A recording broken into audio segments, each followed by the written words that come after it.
I have some really good bestsellers, but I have to let them go out of stock before I can restock because I just can't hold any more inventory.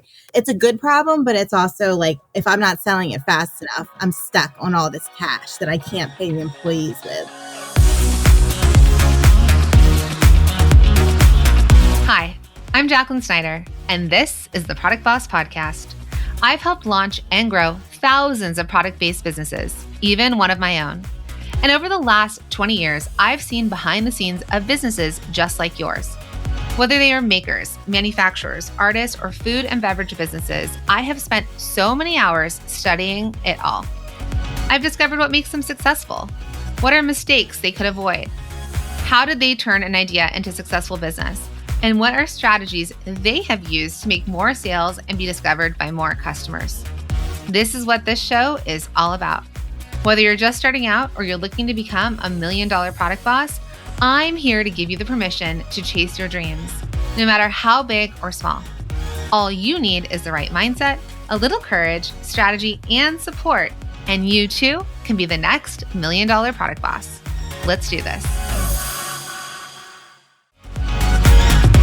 Happy February, Product Boss. Okay, during this time of year, I'm all about making sure you're on track to make this your best year yet. And it all starts with making sure you have the right tools at your fingertips. That's why I'm so excited for you to check out Sales Hub from HubSpot, an all-in-one platform built with the tools and insights you need to communicate with your customers, create reminder tasks for your deadlines, and lean into the data when it comes to focusing on which products you should market next. Now, I know you might be thinking, okay, but how much is it going to cost? And I'd be asking the same thing, but guess what? Sales Hub is free to get started on. Plus, you can be up and running in just minutes. With Sales Hub, closing deals is no big deal. Head to hubspot.com/sales to try it for free. Over the past 3 years, Amanda has built her business, Davin Adley, close to hitting 6-figure months in revenue. While she's having these great months, she's also growing fast, sitting on a lot of inventory, and her biggest issue is figuring out how to move that inventory.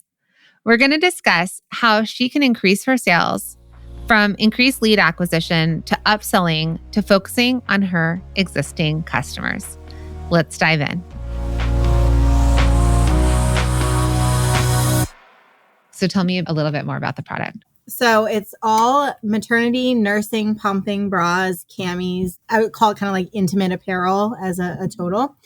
It's very modern. It's more of like a youthful design aesthetic to it. So it's a little bit different than what you typically would see with maternity wear. I appeal to moms in the 20 to 40 range, but more so on the younger side because it has this like youthful design aesthetic. And I'm primarily all e-commerce with just a little tiny bit of wholesale. And we're starting with international distributor in Canada. So otherwise, United States is like 99% of everything and e-commerce through our website only. And so starting just a few years ago, what was your form of like, how are you building your audience? Like, how did people discover you? And what have you done? Like, what's your secret sauce? I started primarily Instagram, and then I just continued to build the social platforms. It's a very good social media brand, basically. The moms hang out on Instagram. She's my top customers from Instagram. I do carry it through to TikTok, Pinterest, Facebook, but really Instagram is considered like my highest channel for social media. So I started there, and then I did a very short bit with Amazon, and I didn't do it right, and it was a total disaster, and we'll get into that. But I pulled out of Amazon because I didn't feel like it was right for the brand, and then I've just continued to purely stick to like the social media aspect.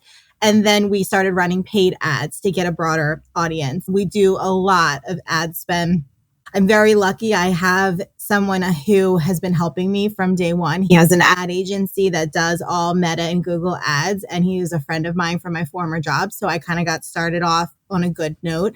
And so we've been able to achieve what I think is pretty decent after 3.5 years, just because I kind of knew some of the right people. So I was in the fashion design industry first. this is actually like what I did. I was doing intimate apparel design for Free People, Anthropologie, Urban. So I had the same kind of like product development background, technical design. So on that area, I'm very strong. But the running a business is not something I had ever done before. So when I branched out to do my own thing, I've kind of struggled with how to grow and scale the business. What's the right amount of money to be spending on advertising, customer acquisition. I really struggle with that side of it. And really the like getting the business more like formal in terms of like, we didn't have a bookkeeper and we weren't doing the reports right. And like all that side that you don't know when you start a new business. So the product side has been like my strength, the running a business and actually figuring out how we're going to achieve profit and continue to run and scale is where I'm running into like some struggles. I did work with a mentor all last year that kind of stepped in as my COO coach, and we got to a good place. So it definitely, we hit amazing numbers for the year, but I feel like it's time for this year to figure out some different strategies and how I can move this inventory that I am sitting on. Yeah, you do. I went a little overboard. It's okay. You and I have a similar background when it comes to our design backgrounds, because I also come out of lingerie and swimwear and all the things. So I think that's really fantastic about the power of your design. I mean, your product is beautiful. Cause I'm a Free People lover. So like I see, you know, aesthetically the realm there. So you have about 30,000 followers on social. Where are people buying from you? Like, are they buying on Instagram, and where's the revenue shaking out? Like, what are your platforms that you're selling on? They're funneling through to the site to make the transaction. The Instagram shop and Facebook shop, they're live, but I don't see them actually buying through the shop. They're clicking the link and then they're coming directly to purchase. But I can still see in the notes of the transaction that it like came from Instagram, or I can see it somewhere where it says that, because I can find in the Shopify reports where it's saying like a percentage is coming from Instagram, a percentage is coming from Facebook. Like, so it still shows me the breakdown. But we are running, like, so our meta ads go to both. Like, so some of it comes clicking from the ads, some of it comes from the organic traffic. And then they're shopping from my emails, SMS marketing. Those are kind of like the big ones. A couple small boutique-y type stuff that's filtered in there, but for the majority, it's all coming from my ads, my Google ads too. I would say that they're searching through there too. Okay. So then truthfully, we feel like even though you're seeing it come through the social media platforms, it's probably more so directed towards your paid ads that you're doing. The largest portion of the traffic is definitely coming from ads. That's totally fine, because like we're in that realm too. So I know you said like where you want to be and where you want to get to is like looking at your P&L, but let's actually go into truthfully, like what would you like at the end of 2024? What would you like to see happen in your business? Well, I need to figure out how to consistently pay myself. So we had to, 2023 was the first full year that I took a paycheck. We were trying to match my salary. So we were working towards it. So in the months that we were trying to pay me, we were attempting to get there. But then fourth quarter, I expected these high results, and like fourth quarter was horrendous for us, which is a shame because it should have been better. So I had to pull back from paying myself to barely be able to scrape by and pay the inventory bills. And then I have what I would say like my two regular employees. The one is payroll and one is a contractor, but I pay her monthly. So I was like trying to like find the cash to even be able to pay the staff. And then I didn't pay myself for 3 months just to be able to keep up with it. That cannot happen next year. Like I have to figure out a plan to not cut my salary. It's just like, we need to be able to pay ourselves a little bit more. There's a lot of money in this business, but my salary is sitting in inventory right now. So like, that's been like one of the pain points. The reason I have that much inventory is because my minimums are kind of high, like intimate apparel, China, like I'm sure you know exactly how this works out. I'm trying to push them to help me figure this out because I have some really good bestsellers, but I have to let them go out of stock before I can restock because I just can't hold any more inventory.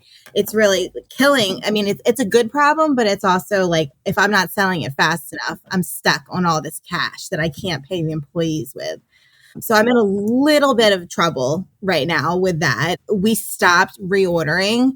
I would say like we didn't reorder at all fourth quarter. We didn't place anything. So like we're actually sitting, thankfully, on the good styles. Like I have too much of my best sellers right now, not the other way around where you have the wrong inventory, but it's just still circling through.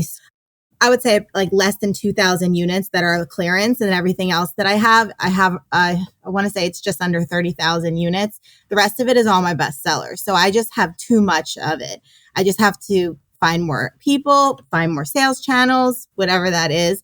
I just have to start moving inventory faster to get some of that cash flow back. Did you catch that?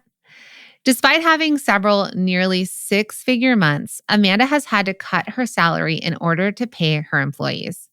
Her minimum order quantities are high, so she's sitting on piles of inventory that she has to wait to sell. Unfortunately, you can't pay your employees in inventory, so she needs to make a plan to be sure this doesn't happen again. And that's exactly what we're going to do. The reason you booked this call with me, what is the thing that you feel like I have the knowledge of that I can help you kind of move past? Is it the inventory? Because we can talk about inventory, but it might be coming down to sales and like where we're selling and how we're selling. I don't know what to do next yet for getting us to continue to grow. I'm afraid that we're going to have a flat year if I don't change some things. We brought more people onto the team, but then of course that killed my cash flow. We have been expanding and trying different areas of marketing and advertising, but I'm like, where do I go next? Like, how do I get more people into this funnel? Like, where's the next strategic place to go? Overall, sales are not the greatest right now. And I don't think it's the product. I think it's the economy. I feel like all the business owners I'm talking to are like feeling the same. Like we're really down, like by far. And I'm not sure what to do to turn things around. What do you think is the biggest contributing factor to being down? Because you have more people than you had a year ago. So when I'm looking at a number like that, something might be broken on the back end, or there's something weird off. My conversion rate is down. I'll say that. So what changed then? Well, at first I thought it was just holiday shopping fatigue, where like we did great. We did over 100,000 in November. We were selling holiday bundles. We were giving 20% off for holiday. So I always can see a dip after the sale ends, but we're now going into second week of January and sales have not picked back up. Did you do an offer last January? Did you drop a new collection? Like what did you do last January? Well, I offered the Ella as the first time in an update in 2 other colors. So that's why I'm hoping that we can move a lot of these in January by offering that again. I think my audience is stale. That's what I've been saying to like a lot of the other brands that I talk to in the maternity space, because we have such a small window of like, she's only pregnant and nursing for so long. So a customer acquisition for maternity is probably more expensive than typical because we lose customers more frequently, just the cycling through of, you're done having babies, you no longer are shopping at a maternity brand. So I have to figure out how to, at a lower cost, keep acquiring new young pregnant women. So that's definitely like, we're running the ads. We turned budget down after the holidays. Like we could turn it back up. So we typically spend a month in paid ads between Google and Meta. We upped that to, I think we spent in November. It paid off, but I don't know if that's too much to be spending at this point in my process. It's like hard for me to know. Like I'm basically killing a lot of cash in ad spend too. I can see it. You are, but you're driving it back, right? Yeah. Typical is the 3 to 4. We generally are a little bit above average because it's product that converts a little higher than just like a regular bra. Like they're coming because they need it. They don't have many options. So we get fearful when it's like a cash spend. I remember when we first started running ads and we were spending like $2,000 a month and I was tracking it like a crazy person, right? It's like a person with a wedding outdoors, when it's supposed to rain. Like I was on there all the time and I was like, okay, I have to step off this. Now we could spend $200,000 in a month on ads and I don't track it the same way I tracked it with the 2000 because 1, I know my team is on it. 2, I know the return. So the cool thing about for you for ads is that it is a math problem. We know what the return is. And if you trust your team, which it sounds like you do, if they start to see the acquisition costs go up, if they start to see something break, they can scale it back. But what you're doing with ads is the customer acquisition that you're saying that you need. So we need to get more in front of more new moms. And I'm not sure what your pool looks like how they're targeting the people. So obviously there's lookalike audiences and all that. But what are they buying earlier that we can track? Because we know that they're going to, probably by the time they're having their baby shower, they're kind of moving out of like maternity and they're starting to think nursing apparel. And it could be targeting people as early as when they do get pregnant. And like, I don't know if the bump.com is like, oh, wait, obviously your team knows how to advertise. But what I want to say to you is like, whether you 16,000, okay. But like if you put in 20, 25, 30, like you can talk to your team about the scalability. Because for us, we can only scale about 20% at a time before we break it. And then we have to like oil the meta machine. You can talk to them about it because if you know the return is going to come and we're at a point that we need to drive more traffic, it's not a slot machine. It's an actual machine that prints money. Ads do for you specifically because you have the right team, you have the right product, we know it converts. And that's why I was asking you if there's like a conversion issue when it comes to them checking out online, right? Like if there's something broken on the website or something there that's changing things, we have to talk about that. But if it's just a matter of new leads and a stale audience, then I would turn up your ads. So I think not being afraid to dial that up and then basically you're going to make it rain, right? I heard this saying somewhere, like they're going to turn on the rain and you need the buckets to catch the rain. Because I know you have the units. I wouldn't tell everybody this is the level that you're at. This is what we talk about in the mastermind. Because generally when you listen to the podcast, we're talking more about organic traffic. Because most of the time, people can't keep up with the inventory, right? They're not at the right cost to be able to afford ads. They might be trying it themselves, which is really just wasting money. But when you have a team that you trust, and I think you have all the other components that we can dial it up because you have the capacity to make 1,000 units per color and sell through. This is why I love paid ads. When you're just starting out, organic traffic is often the way to go. You're not going to be making a lot of money, so it's risky to put too much into ads when you haven't proven they're going to work. But when you've hit a stride and you can see that your business has a great conversion on its website, you have money to play with, and you know what you're selling, then you can really test ads. And when you know that your ads are bringing in more than you're spending, it simply becomes a math problem. It can't scale infinitely, but when it's working, lean into that strategy. Just like with all of these strategies, you have to test and try to find out when you'll start seeing less returns. So in your opinion, you think the ad spend is the best way to get new customers for my That's market? how you've grown your business so far, right? Yeah. I think there's that. And then the secondary part is influencers. Yeah. Okay. So let's touch on influencers. I have good influencers. However, they only are pregnant and breastfeeding for so long. So my affiliate program right now is also stale because half the people that were making me like hundreds of sales a month are now weaned from pumping. So I'm like, great. Now I have to like find all new influencers again. So I have to figure that next step out. Like I'm losing some of my regulars. Okay. So we can talk about influencers in two ways. You have affiliates that are people who are pregnant that want to make money and they're driving sales. And then there's actual influencers that while they're pregnant, like there's the influencer collaborations of like the mommy bloggers. So which way is it working? Are you working for outreach and finding people and then bringing them into your affiliate program? Because affiliates and influencers are a little bit different. Yeah. So I've done all of it. What I've paid people and they've never worked out good for me. My PR team has done like a bigger one where we've gifted a ton of stuff to a celebrity and they never post. What I've had the best success with are lactation consultant affiliates and influencers because they see clients on the regular. So I gift them product, they make some type of content, introduce the brand, and then they give a promo code to their continual clients as they see them. So that's where I've pretty much been focusing my energy on because mommy bloggers, they just want free product and then they ghost me. They either don't post or they post really crappy content. I have not been successful recently with finding the best influencers. So I like the lactation consultant realm. That's a good one because they're a real influencer, meaning they influence the people that pay them for advice. Have you sold wholesale yet?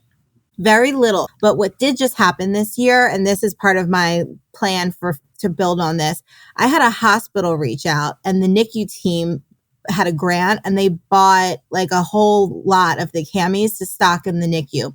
So I think they did like an order of like 70 pieces and then 60 pieces. So bigger than what I was getting for boutique. They bought twice in 1 year so far, and they said they were going to keep the cami in stock in the NICU. So I feel like if I could repeat that as my like more of a specialty wholesale, like there's something there to build on. Okay, great. There's a lot of good information coming in right now. So you talk about lead acquisition. I think there's the concept of brand ambassadors. We've been brand ambassadors for FabFitFun, for like different food companies, things like that. Someone who does it really well is Clean and Dirty. It's CLNDRTY. She's a student. She's been in the mastermind. Like she's amazing. And she just knows how to build community around it. And so this community is the one that's talking about it and spreading it and sharing it in their Facebook groups and things like that. So the affiliate part is someone who knows how to monetize social. And then the ambassador part might be someone on that beginning side. Because what we're still talking about is we're still talking about lead acquisition. So we've got the paid part. Organic comes from referrals and what you're doing on social media, just natural that's being shared. And then we've got the partnership part.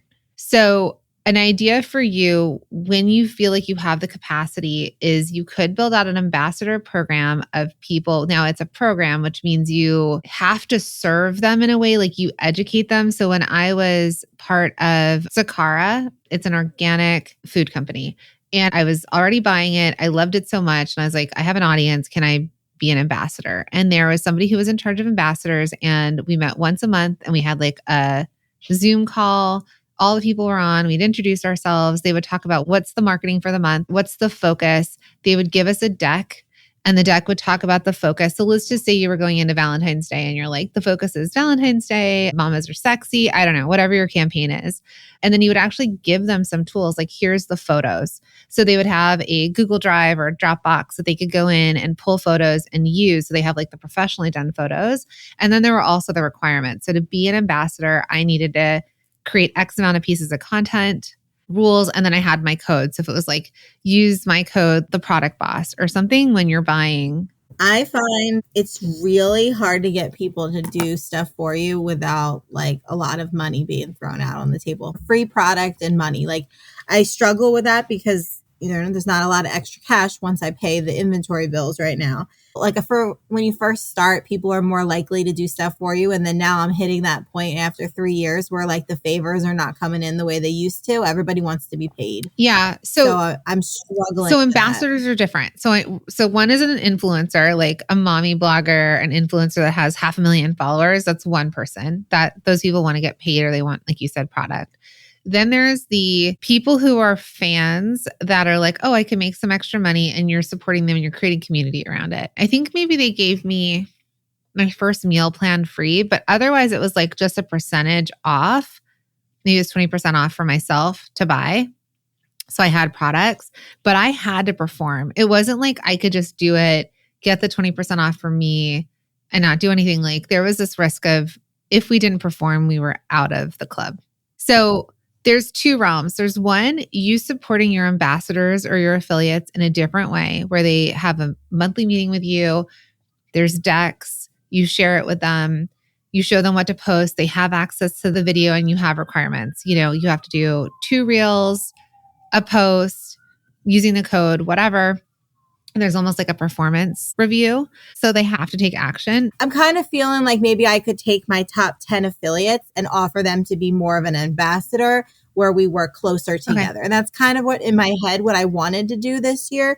But like I said, my turnover is like really hard. So I got to get the right people in that like 10 ambassador spots. Like it's a little tough with who I have right now. I got to find new people. Then you might need to market and talk about it a little bit more on the platform, having a meeting with my ambassadors. So it's actually an aspirational thing that if I'm pregnant and I'm following along And I'm like, oh, when I nurse, I have to buy these nursing bras. And then I'm looking and I'm like, shout out to Ambassador Amanda, who just had her baby. Yay, congratulations. They're following some sort of journey there. And you're kind of seeding it naturally. Then it's almost this thing of like, I want to be a part of that group.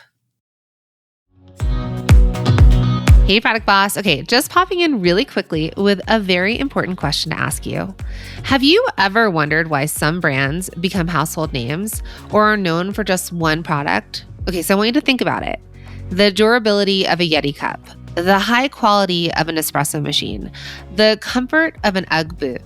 You may be releasing products left and right thinking, this is the product that's going to be the one that works. Am I right? But here's the truth. Successful product-based businesses aren't making more. They're making more of what works. Because if you want to be a household brand or be the go-to for a product, you must focus on your best sellers. It will not only save you time and money, but it will lead you to building the business you've always dreamed of. And if you're wondering how to do that, well, I'm here to help. That is exactly what I have taught thousands of students to do in my free Bestseller Secrets Challenge. And I'm inviting you to join me inside of it. I'm going to help you uncover your best sellers that you can go deep instead of wide and maximize the opportunities that you already have right in front of you. I want more money in your pocket.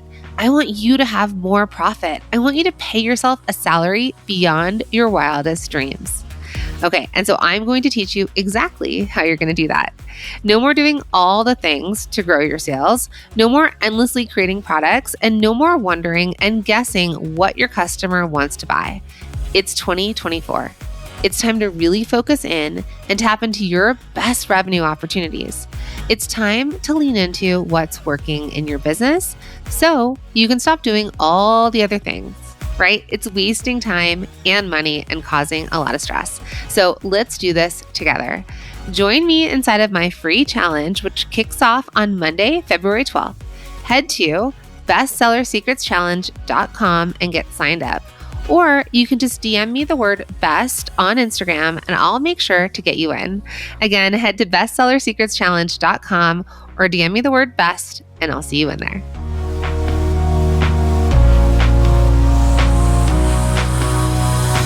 Ambassadors and affiliates are a great way to market your business, but people aren't going to do the work for free.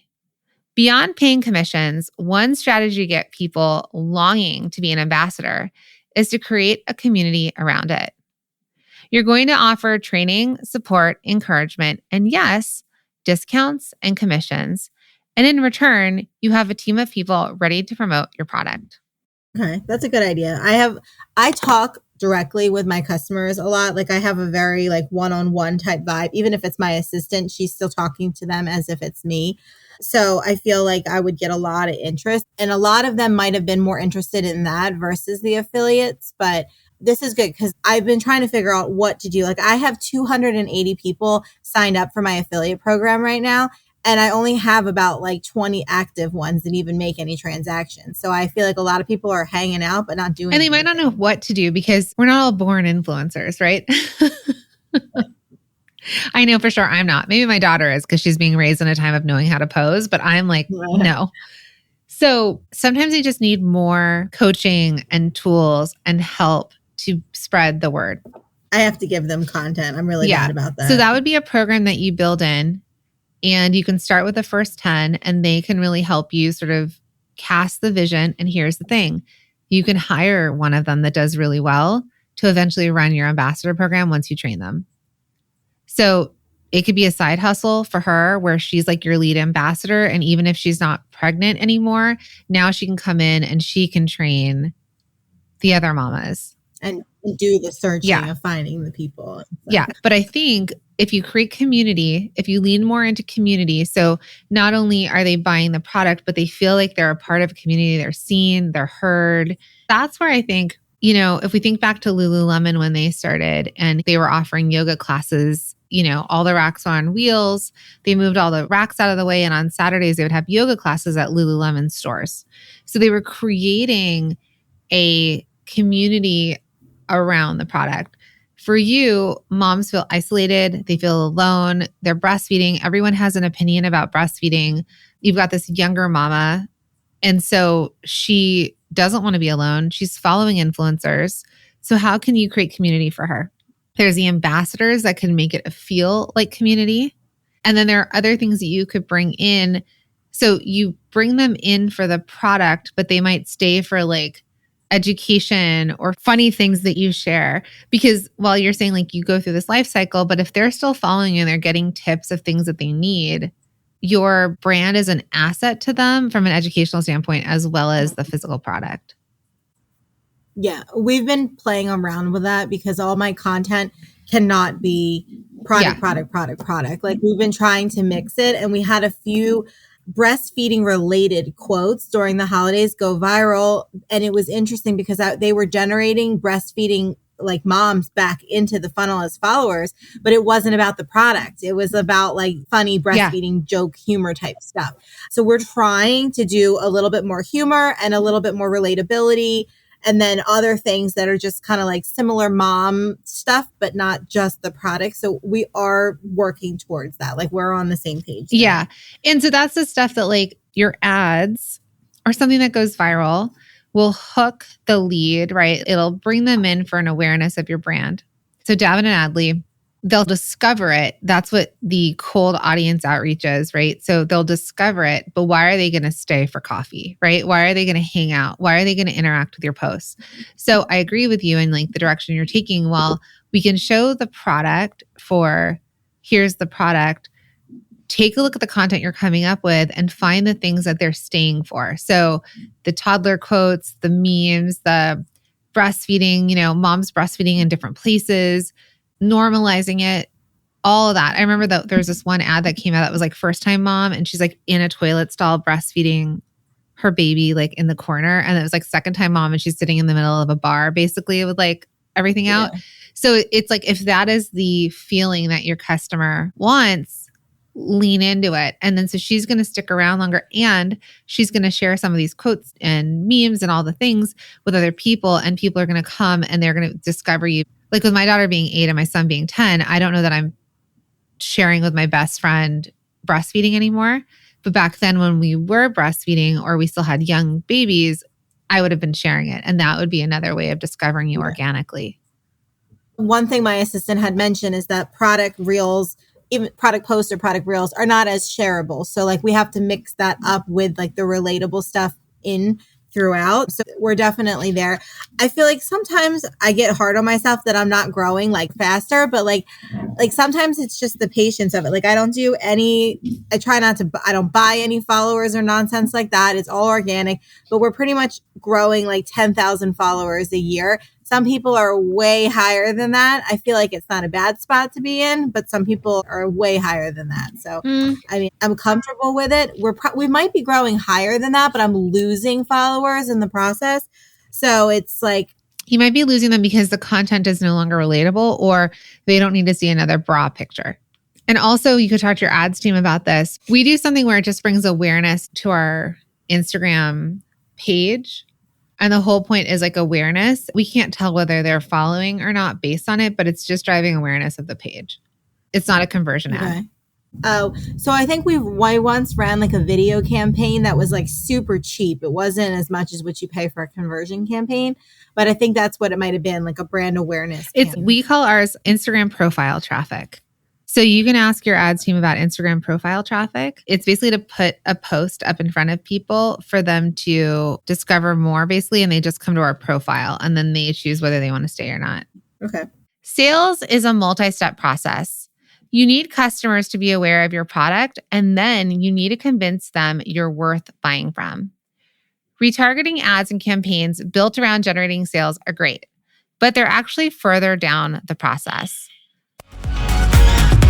It's podcast recommendation time, and this month I am obsessed with the Hustle Daily Show, hosted by Juliet Bennett Ryla, Rob Litterst, Ben Berkeley, and Mark Dent. Brought to you by the HubSpot Podcast Network, the audio destination for business professionals. I love their offbeat and informative takes on business and tech news. In one of the most recent episodes, they dive into how the pink Stanley tumbler rose is dominating water bottle sales. Thanks to internet fame, even though Stanley itself is a 100-year-old company. And now you know that I've done an episode on this and I am obsessed with the Stanley story. So this goes even deeper into the tumbler rose color. Now, as a product boss, this is the perfect example of what can happen when you find and lean into a marketing strategy that works for you. Listen to the Hustle Daily Show wherever you get your podcasts. Plus, they cost more to run.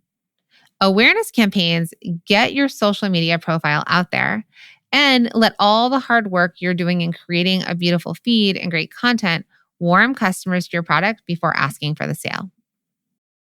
Of all of the brands in my space, maternity brands that are advertising to the same customer base, we actually do a pretty good job. Between what I do versus some of the other ones, I don't think we're in a bad spot with Instagram.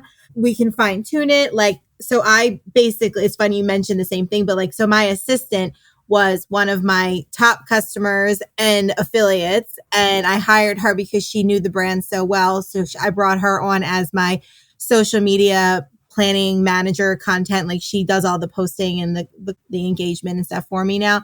So that's exactly how I brought her in, because she already was a top fan of the brand and she knew the product so well. So that's how I grew the team initially. Yeah. So I have this one picture behind me actually that says, things take the time it takes, because I'm like you and I'm just this is not fast enough. This isn't happening fast enough. I know I have it. Why is it not there yet? And I've had to kind of slow down and be okay, there's just things I have to do operationally, foundationally, and then generating leads and an audience takes a lot of finessing to find the things that work. And with the world changing so fast and so constantly and all the things, we're constantly having to adjust our marketing. So if we go back to paid, organic, and partnership, paid you've got handled, but you can just think about where you can scale it.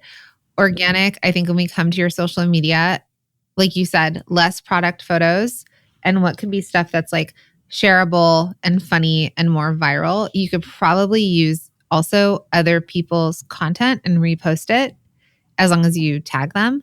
So if you see something with a mom and their kid or breastfeeding mama that is an influencer, right? You can either ask them for permission or you can share it and then tag them and then take it down if they say that they want to take it down. And then partnership right now, I think it's overwhelming to tell you to go do a million things. So partnership wise, since you have the affiliates already and you're seeing that 10% of them are doing anything, then it's how do we gather the troops, create community around that group of people? That might be a buy-in from them. There can be competitions. There can be things that you create that drives them to want to push stuff, and then more support around it. And I think that in itself will start to clear up a little bit of the traffic thing. One of the things I did want to bring up with you is on your site and to sell more to people who are buying when they're buying. So what happens is that there's a decision fatigue element. Do you know what your average order is? When a new customer comes and what they buy from you versus a return customer? So our average sale price right now is $91, So is that $92. It's two camis or one bralette and a liner or something like that. So it's usually 2 units. Okay. Or something. And then how soon does that customer come back and buy a second time? I don't know what that metric is. I'd have to see if I can find that in Shopify, but I do know it's on a normal basis around 35% returning customer. I know that much.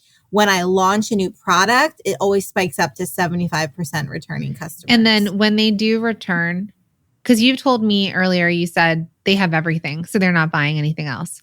So my question is, when did they buy everything? So I think if I think about me as a consumer, I would probably buy something, try it on, see if I like it. And if it fits me and I like it, then I'll go back in and buy a bunch. So is that sort of the same way? Yeah. Well, from my visual knowledge of just the orders that we pack, she's usually coming and buying 1 to 2 camis initially, seeing if she loves them. What usually happens is then she'll wait for the next sale and she'll buy the next batch of colors. So she usually would come back and buy maybe 4 to 5 the next time. I've had some crazies that come back and buy 11 all at once. Generally she's buying about 2 initially and then coming back for about 5 more and then come back again for another promotion. So I was doing build your own bundle where you can just stack whatever colors you want. You get $2 off per cami if you buy more than 2. We tried though to move some colors that were not the best colors. This was obviously all coming from stuff that you had mentioned before on other trainings that I had done.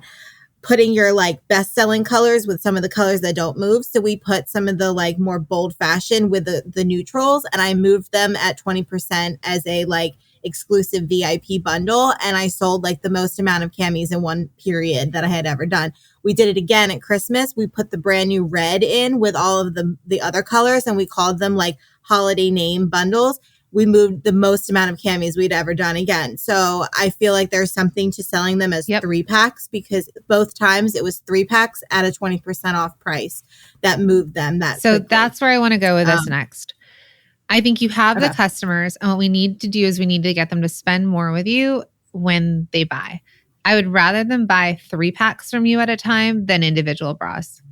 And if they want to add on individual bras, they can. But that's the $25 million company. I'm wearing one of hers right now. She has 5 packs. They're cheaper.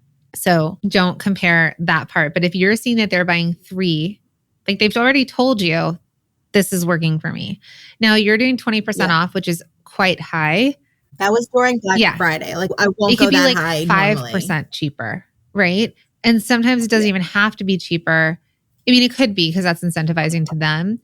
But it also helps them with decision fatigue. So if they're not sure, do I want to buy the black? Do I want to buy the nude? Do I want to buy the fashion color? What do I want to buy? Like if you sold me the 3 pack of the, I could say bestsellers, but like basics or the neutrals or the whatever pack, then it'd be really easy for me to just buy the neutral pack. So black, white, nude, let's say. Do you prefer curated bundles that like the brand puts together, or letting them build their own? Because I struggled. The ones that you said that you sold out of, you built, right? And they just had to say yes. I built them both times and they did really well. But as a consistent, our order value went up when I introduced the build your own bundle, because I do have a percentage that say I didn't need that color. So like, I really wish I could swap it for a different color. So it was like the same value, but you could stack as many as you wanted in the cart. You can test both. There's a lot of ways to slice this. So Dagny Dover does a pretty good job at, they call them kits. They're bags. They call it the traveling family. And the way that they have it though, ultimately it's the same kit. It's their neoprene, which are their best sellers. And you could basically pick the backpack you want and the size of the backpack. And then you could pick the carry-all and the color and the fanny pack. So they're saying it's like a $505 value. You're getting all 3 bags for $429. So they're allowing you to build a kit because it's maybe more individualized.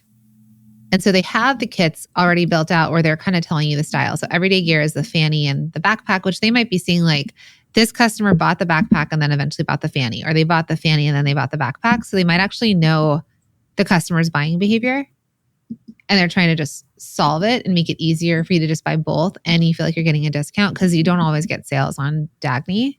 I like how you can select like your colors. And so like one of our issues with the bundles is the size. So some people might be between sizes. So they want to buy like 1 medium and 1 large so that they have like a variation.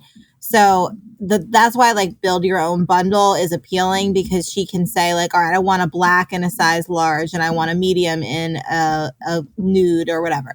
I like how they have that kind of a thing. And one of my like bundle ideas for the new year was like a postpartum starter kit where you could put like the shorts, the bra pad, liners, the cami, like you could build all the pieces and pick your size and color, which is a lot for like my website team to have to figure out. But I feel like it would pay off because the value of those 3 items would be nice together. Yeah. So what I think you could do is you could have like your basic bundles where it's just the basic colors. So this is where I'm going with it is when she starts shopping with you, you're telling me she buys about 2 pieces on average.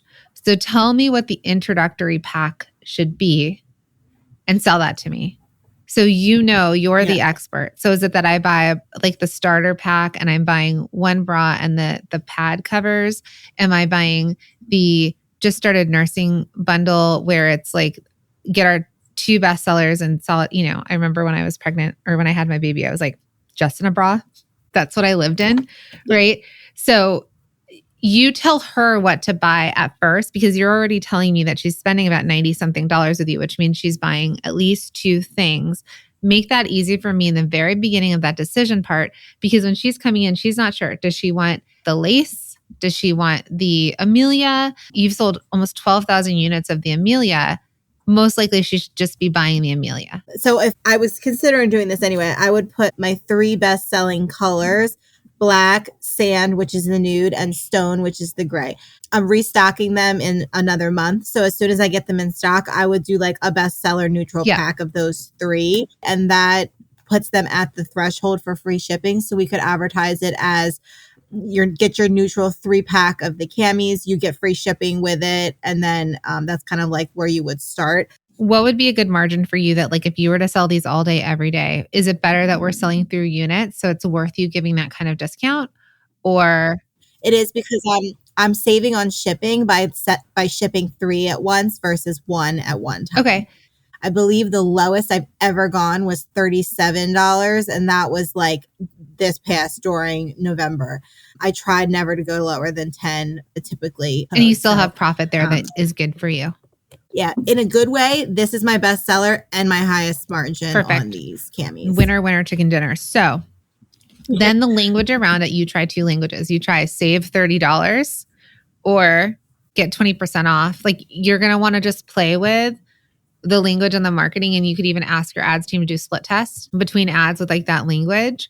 And let's see what resonates, because on that menswear one, it was like save $88 when you bundle. $88 feels like almost $100, which is like, holy moly. Like when do we get to save $100 on something? Save $30 may or may not feel big enough for me to do it, but 20% might actually feel better. And this might be, again, you either split test, you ask your ambassadors, you call them in and you put 2 graphics in front of them and ask them which one would they buy. So I think bringing in a starter bundle or a bestseller bundles that just make it really easy for me to say yes to is a way that you're going to move more units. And so for that first time buyer who typically maybe buys 2, she's going to walk out the door with 3. If those bundles start to do well, you could again do bestsellers through other ones and don't worry about the size part of it. Then the other option you could do is when you sell the bundle, you could do an upsell, add on a new color drop. So it could be a checkbox on the side. It can be when they're going to check out. Would you like to add on? So normally $49, get it for $45, get it for $42. Like you don't have to give them the $10 off. So let's say you wanted to add in the red at Valentine's Day and they weren't buying it directly from like the individual, but now there's like an upsell as they're checking out or when they're putting stuff in their cart that asks them if they want to add it on one-time offer. That's a good idea. Part of my website renovation is not complete yet, and upsells was something we were going to look at the end. So we don't have any. We have like some on-page upsells, but not at like the cart upsell or anything. We do have a badge for like hitting the free shipping threshold, and that helped boost the cart value up. But we don't have anything after you're about to check out where it would say like, add one more piece at a certain % off. So like, I like that. Okay. You've been growing rapidly, and what's burning a hole for you is that you have so much inventory that you need to move, but you've been doing a really good job at it. So what we need now is we need to acquire the customers and we need to sell more to the customers you acquire. And I think by bundling stuff, we can get a higher average order value. So the more we can sell them in a single transaction, so upsells, cross-sells, bundles would be once I get them in, how do I sell more at that point? So that's going to move us through units. When you're trying to increase revenue or move more product, there's 2 ways to go about it. You get more customers or you get your current customers to buy more. One of my favorite ways of increasing the average order value of your product is by bundling. It works in a few ways. First, it gives people an incentive to buy more through a small discount. Second, it helps customers deal with decision fatigue. With Amanda, we're talking about curating a starter pack of the best bras for new moms, making it easy for her potential customers.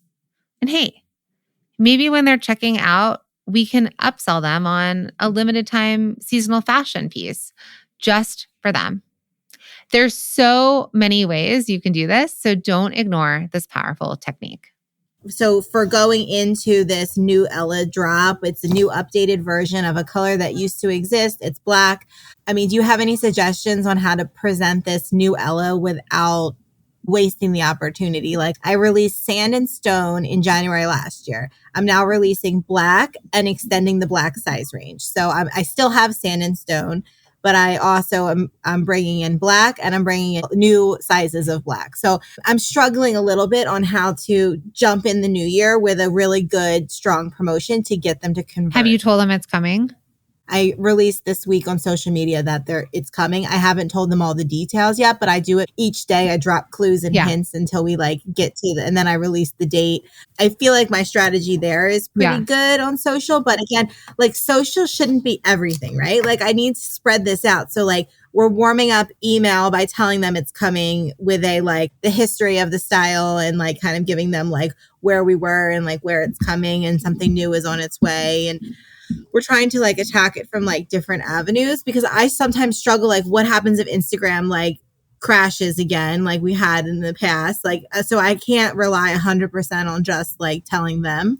Well, no, I mean, you have a 25,000-ish person email list. So are you opted in to different email lists and stuff like that?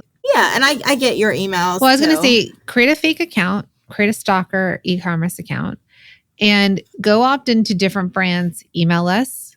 So this is my stalker account. So I can easily, let's type in aloe and I can see everything they've sent me and the days they've sent it. So this is a hot new drip espresso. So they're leaning into their espresso color. And this is we dropped something new. They're actually every day almost promoting something different. Are they always offering a discount? That's one of the things I struggle with. So just your first order, 50% off your first. So what it is instead is it's offering the trend. So if you saw that, it was wellness was the campaign. They sent me an email some days ago on the 3rd about espresso. And then I land on their page and they're just showing me basically the espresso color. So I got the email about it already. So I'm aware that this brown is the new color, and then move into wellness. And that same campaign is here because they're doing something with Jimmy Butler. And then here's the espresso again. So they've got different ways of bringing me in. But when I land on their homepage, they're selling me this. So if we think about yours, I'm not sure how often you change the homepage, which is fine because I see what you're doing here. But then what you're marketing towards, if you're trying to sell red, let's do all red. If we're trying to sell the Amelia or the Ella or whatever it is, and then instead of effortless style, it's new. Right?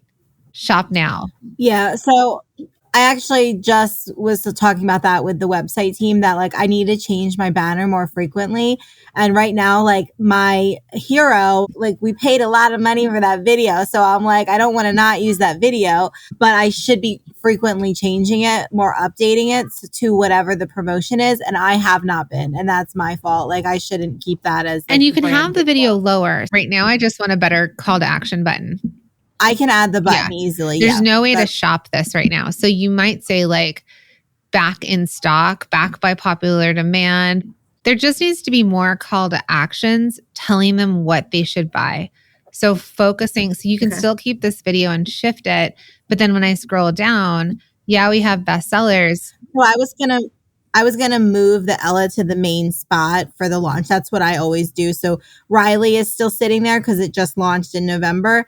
But I was going to, when the red launched, I had the red in the center spot because on mobile, the first one you see is the center. So I will shift the Ella over. It's just not there yet because it's coming in next week. So I think you're on the right track. So what I want you to do is every month that something happens, so even right now, January 9th, write down, this is what I have done, this is what I haven't done, right? And if you do something and you see a result come from it, note it so that you can just go back next January and say, this is what I did or this is what I didn't do. So just start to track so that you don't freak out when things are down. There's just going to be you cycling back constantly to things you've done instead of always looking forward. But I do think that your business can still hit your goal. I think it's focus. And I think from the perspective of growth, you could turn up the ads, you can do a little bit of that work. And then going back to like the hospitals, just take this as a case study and then put together some marketing materials and reach out to other departments and say, this is what we've done with this. They've been able to gift X amount because they may have a grant as well. They may have other ways of doing it. And it's just like seeding for them information. And you can send a sample with it. But just find the biggest needle movers for you first, which right now is like, we need to get sales happening on your site again, and we need to focus on the launch. And then in times that you feel like maybe your business is in a slower season, you can spike up the other outreach efforts you're looking to do. Okay. My biggest struggle in my mind was like, how do I keep the brand looking fresh without color drops? Because I don't have enough business cash to drop too many colors this year. That's why I think you rotate, because I think you're thinking that we all know everything. We don't. You know how they did the espresso campaign? You can do an entire campaign around black, and it might lead with starting with the bra coming back in black. That's like your leader to it. But then maybe all your other marketing is going back to the other bras that come in black, the cami that's in black, the shorts that are in black, and you do a campaign around black, and it's the little black blank campaign. And then you just push the heck out of black. And then you're telling me black is in. You're leading with the new product. You're trying to sell me other black pieces. You're showing me black. I'm like all into it. I'm seeing it on your social. You're emailing me different versions of it, different combos. And then you switch it, right? And then we move into red at Valentine's Day, or we move into spring colors. So there's just so much you have to work with. I'm okay with you not coming out with new colors, because if you've got new acquisition and you focus on color drops or color focuses, when I say drops, just treat it as like different focus campaigns, the new people will have never seen it before. And the people that have been here have not paid it enough attention. And there's more of those people than your best customers that know everything. So let's focus on the 80% we haven't sold enough to versus the 20% that have bought everything. You're focusing too much on the 20% that like are your best customers, but they've been with you for a while. They're done nursing. They've bought everything, but we have 80% of other people that we can keep selling to. And that's what I need to do.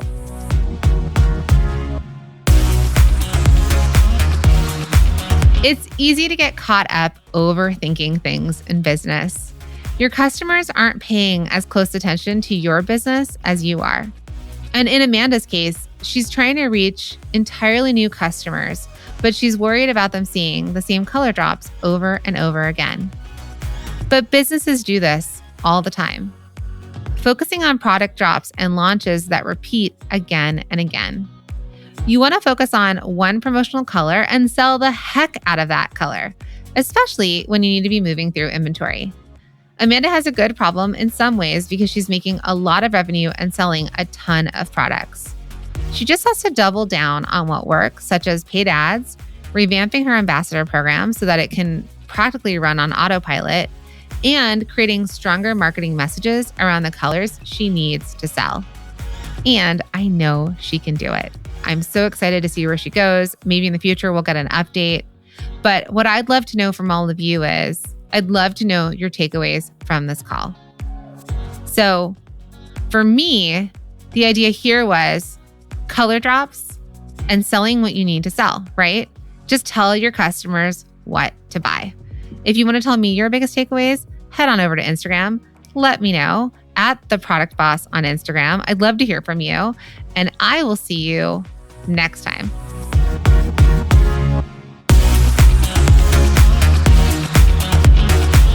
Thank you for being here and listening all the way through the Product Boss podcast. If you love our show and it has helped you in any way in your business, would you mind doing two things for us? Subscribe to the show so you never miss an episode, and leave us a review. Reviews help other product entrepreneurs know that this is the place to be to grow their businesses and realize that they're not alone. And we know that you all know that a 5-star and honest review helps you sell more products to more people. So you know that your reviews help us reach more listeners around the world. Remember, what we give is what we receive, and we are all about helping each other in the Product Boss community. We are all in this together. We would be so appreciative of you if you could take the time right now to subscribe, leave a review, and even share this episode on social or someone you know so we can impact more lives. And remember, subscribing means that you will get notified each time we release a new episode so you never miss a thing. You have helped us grow and climb into the top 10 of all marketing podcasts, and together we can keep climbing. Thank you, friends. And remember, there is room at the top for all of us.